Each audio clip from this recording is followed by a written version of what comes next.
MTV বাংলাদ, সর্বত্র সবসময়।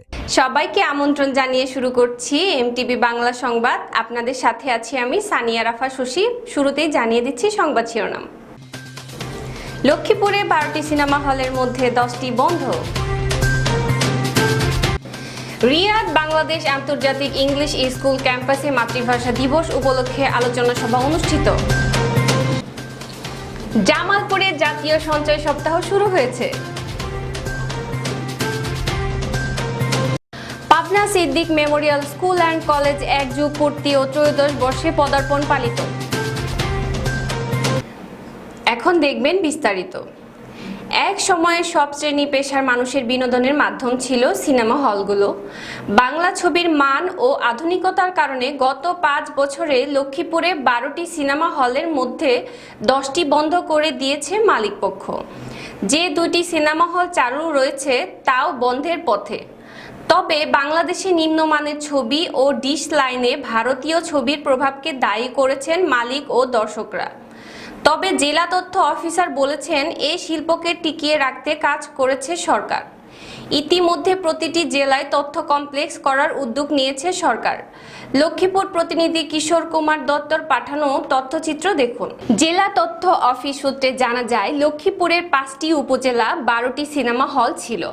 গত 5 বছরে লক্ষ্মীপুর শহরে ঝুমুর রায়পুরে তাজমহল, বাঁশরী, বুলবুল টকিজ সিনেমা হল সহ 10টি সিনেমা হল বন্ধ হয়ে গেছে। 80 দশকে সিনেমা হল ভর্তি দর্শক ছিল, দর্শকদের ছিল উপচে পড়া ভিড়। এসব হলগুলোতে প্রতিদিন 3টি শোতে সিনেমা প্রদর্শন হতো। 90 দশকের শেষের দিকে ধীরে ধীরে গ্রাম পর্যায়ে ডিশ লাইন ও ভারতীয় ছবি প্রদর্শনের কারণে সিনেমা হলগুলোতে দর্শক কমতে থাকে। এক পর্যায়ে লোকসান গুনতে গুনতে মালিক পক্ষ সিনেমা হল বন্ধ করে দেয়। ভালো ছবি নির্মাণ করে পুনরায় সুষ্ঠু বিনোদনের মাধ্যমে দর্শকদেরকে হলমুখী করতে পারলেই এ শিল্পকে বাঁচিয়ে রাখা সম্ভব হবে বলে মনে করেন সংশ্লিষ্টরা। দর্শকরা জানায়, দেশীয় ছবির চাইতে ভারতীয় ছবির মান ভালো এবং বাংলাদেশি পরিচালকরা ভালো মানের ছবি তৈরি না করায় সিনেমা হলগুলো থেকে মুখ ফিরিয়ে নিচ্ছে দর্শকরা।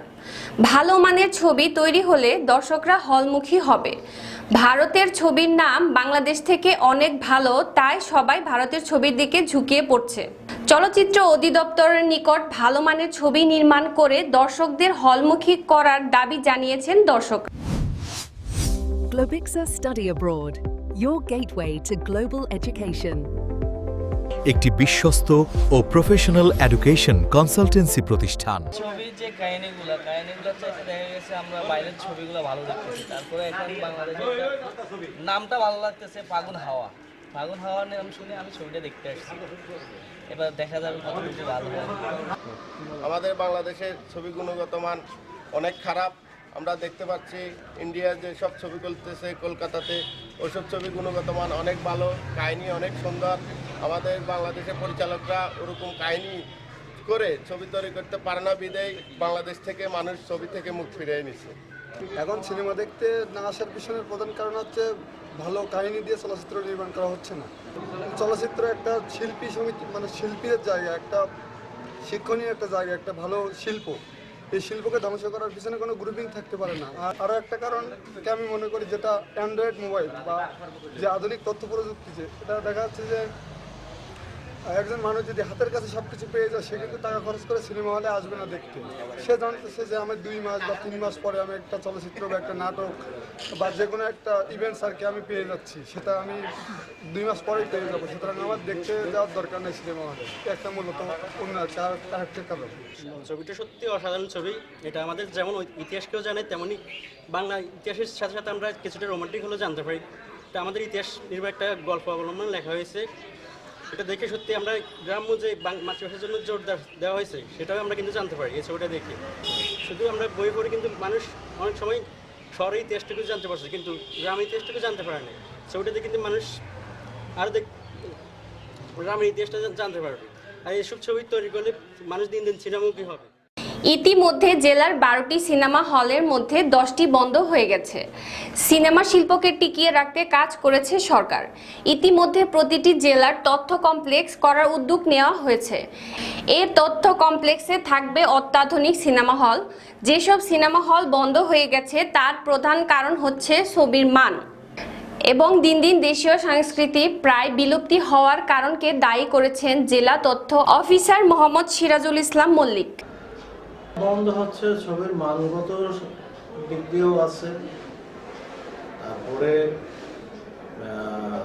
এখন বর্তমানে যে সংস্কৃতি আমাদের দেশের, এই সংস্কৃতিটাও এখন আস্তে আস্তে বিলুপ্ত। মানুষ এখন আমাদের দেশি নাটক দেখে না, আমাদের দেশি সিনেমা দেখে না।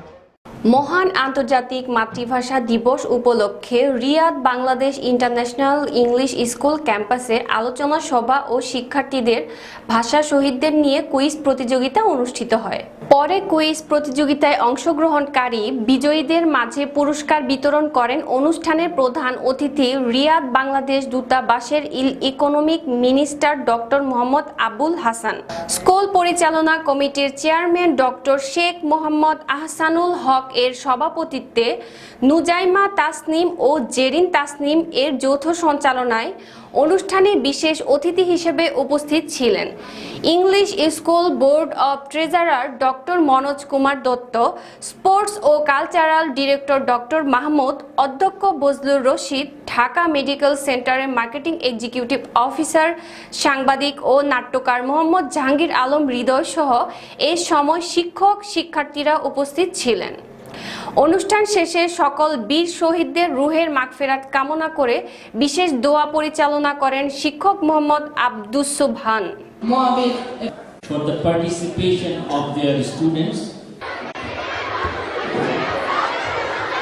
Government of Pakistan declared Urdu will be the national language.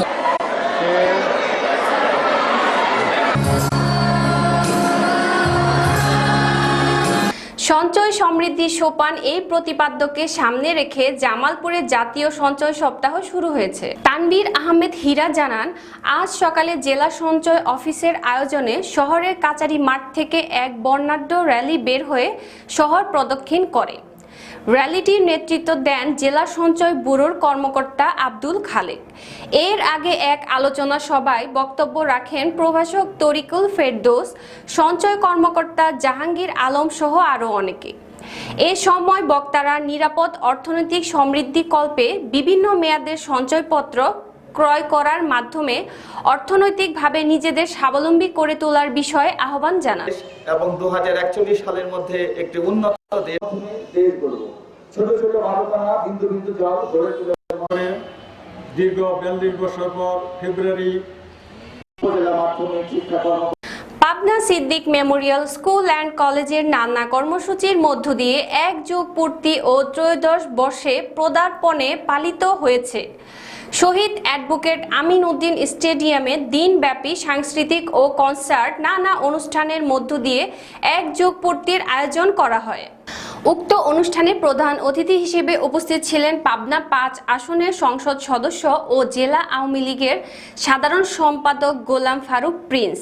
বিশেষ অতিথি হিসেবে উপস্থিত ছিলেন উপজেলা পরিষদের চেয়ারম্যান মোশাররফ হোসেন, জেলা প্রশাসক Jasim Uddin, police super Sheikh Rafiqul Islam, BPM PPM, জেলা শিক্ষা officer SM Moslem Uddin, press ক্লাবের সভাপতি শিবজিৎ নাগ, প্রেস ক্লাবের সাধারণ সম্পাদক আখিনুল ইসলাম রেমন সহ মেমোরিয়াল স্কুল অ্যান্ড কলেজের শিক্ষক শিক্ষিকা ও ছাত্রছাত্রীদের অভিভাবক উপস্থিত ছিলেন এবং সন্ধ্যায় ফানুস উড়ানোর মধ্য দিয়ে জেলা পরিষদের চেয়ারম্যান রেজাউল রহিম লালেন সভাপতিত্বে অনুষ্ঠান শেষ হয়। এই ছিল আমাদের এখন পর্যন্ত MTV বাংলা সংবাদ। আমাদের সংবাদ দেখুন ফেসবুক, ইউটিউব সহ সকল সোশ্যাল মাধ্যমে। সর্বত্র সবসময় থাকুন MTV বাংলার সাথে। এতক্ষণ আমাদের সঙ্গে থাকার জন্য ধন্যবাদ। MTV বাংলাদ, সর্বত্র সবসময়। Globixa Study Abroad, your gateway to global education. একটি বিশ্বস্ত ও প্রফেশনাল এডুকেশন কনসালটেন্সি প্রতিষ্ঠান।